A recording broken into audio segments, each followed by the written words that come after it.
What is up, guys? Mac Speed coming at you. Great episode today. Going to be on the T50 versus the S45. Now, the BinTac S45 was a 457 offering, and that original 457 offering only worked so well because of the shortcomings that they found with the magazine, as well as only having limited ammunition that wanted to cycle reliably.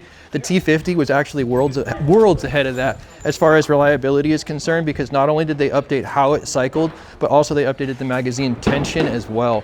The T50 is significantly more ammo forgiving and less ammo picky than the S45. We've got both of them out here today. The S45 I have for you is a really cool version. It's actually the S45 carbon fiber Fat Boy. So it should be a pretty cool show for you. Stay tuned.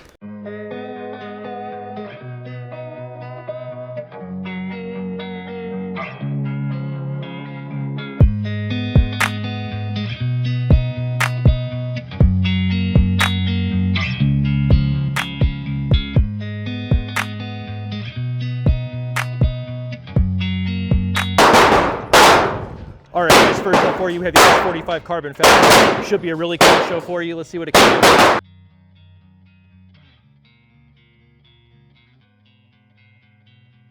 Have not shot this in 18 months.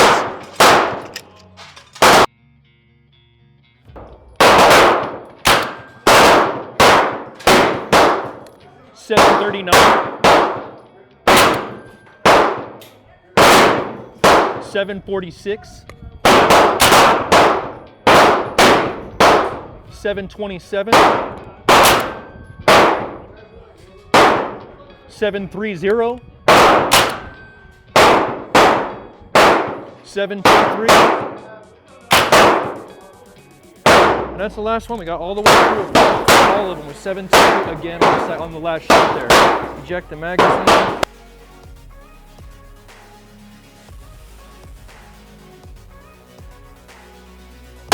Cool, guys. All right, so that's really neat because the 1100 cc tank that the carbon fiber Fat Boy actually brings to the table, we only lost a very small amount of actual pressure. Check out the pressure at this point. Over 3,000 psi, still available in this fill. I'm happy to go ahead and hit another magazine for you guys and see what happens. Let's see what happens. Left side target. 722. 710, 712, 706, 698,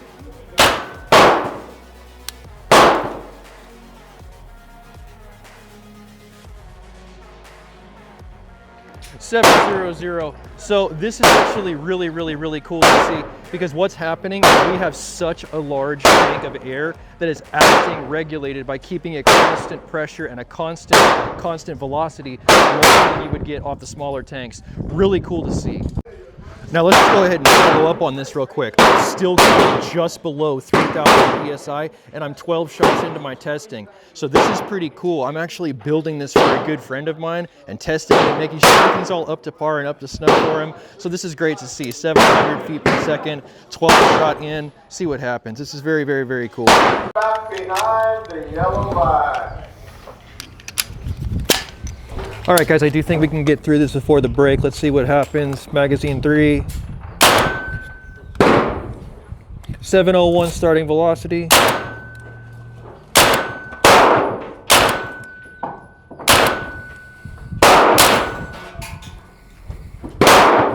687 on the final velocity, and we did lock out, so that's pretty cool. It's got, what, 1 minute left? 2,500 psi, I don't think it's a good idea. We'll just wait till after the break. We'll wait till after the break.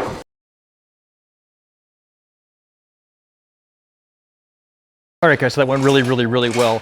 In the space of like 3,200 psi down to about 2,500 psi, we were able to get 18 total full power shots, all above 700 FPS. So that's speaking really well for an S45 that was stored for 18 months and not shot whatsoever with zero maintenance. really decent. This is group 1, this is magazine 1, magazine 2, magazine 3. So realistically, very decent performance, all things considered, for a gun that sat for a year and a half with no maintenance and no usage. This is good. Now next up for you guys, I got the 50 caliber offering, the T50. I have not had a single issue with my T50 in my entire ownership of it. It's just been really good to me over the entire time I've had it. I got this from Phil's Hobby Stop in Fairbanks, Alaska, and he was really cool for sending it in to support the channel. Having said that, once again, like I said, I've had zero reliability concerns with the T50 whatsoever. Given the fact that it's got a third tank that kind of protrudes down vertically from the bottom of the receiver, as well as the rear tank added onto this one specifically, should give us a bunch of shots. Only at about the same fill pressure I was at with the S45, so it's very apples to apples kind of a comparison.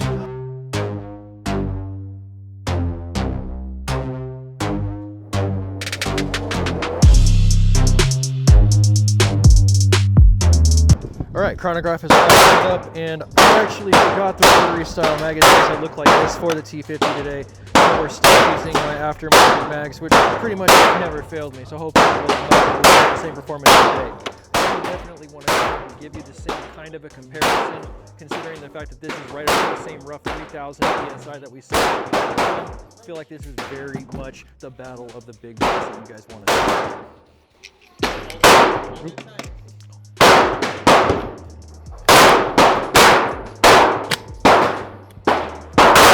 Here we go, one shot.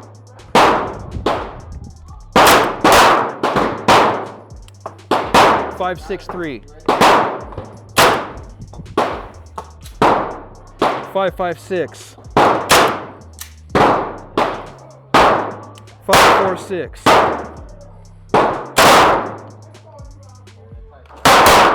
5, 4, 3. 5, 3, 5. Last shot. 5, 3, 2.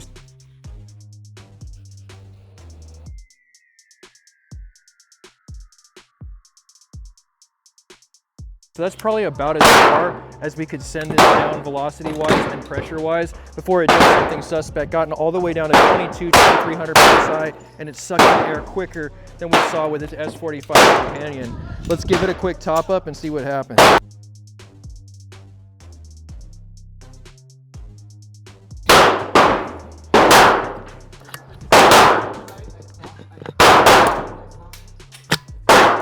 Okay, next magazine.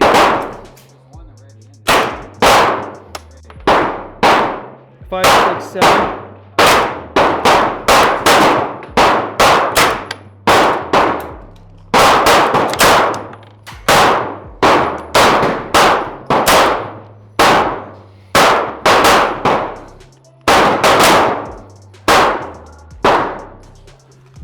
All the way down to 542 on the velocity.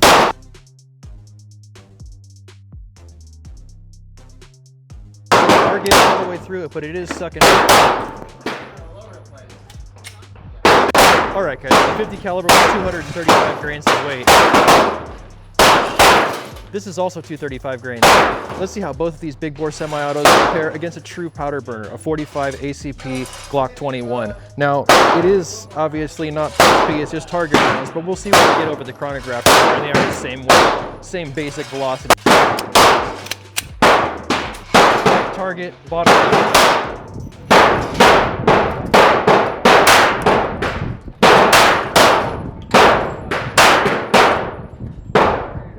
7.58 in that last shot. So our ballistics are so close.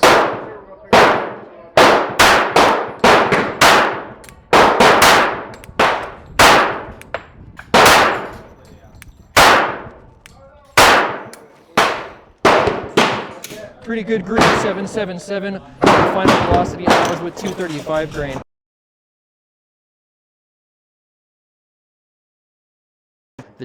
At 4,500 PSI, the T50 is absolutely in the 700s as far as velocity is concerned. So between a 45 ACP and the T50, there's not too terribly much difference. The lighter weight of the S45 slightly 155 grains really does make a difference. We saw the higher velocity on that side.